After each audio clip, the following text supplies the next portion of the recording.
Assalamualaikum warahmatullahi wabarakatuh. Jamaah sekalian, di sore hari ini Hidayah Mahatifatul Baidah Al-Adiyah sedang mengadakan pendaftaran bagi jamaah yang ingin suluk tarikat Naksabandiyah malam ini bersama Abia.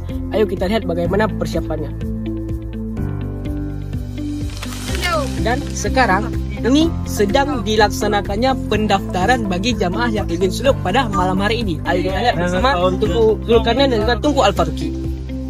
Rafidah.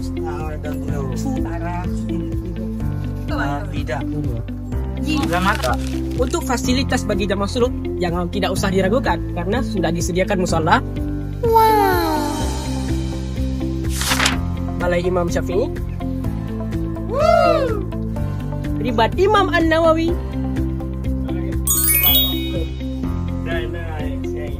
Dan juga Balai Ibnu Hajar Al-Haytami.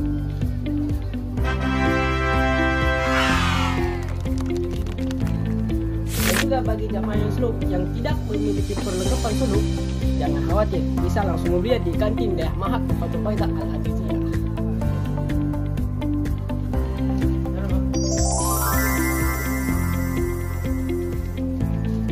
Nah, dan hanya demikian yang dapat kami sampaikan. Lebih dan kurang kami mohon maaf. Wabillahi taufiq wal hidayah. Wassalamualaikum warahmatullahi wabarakatuh.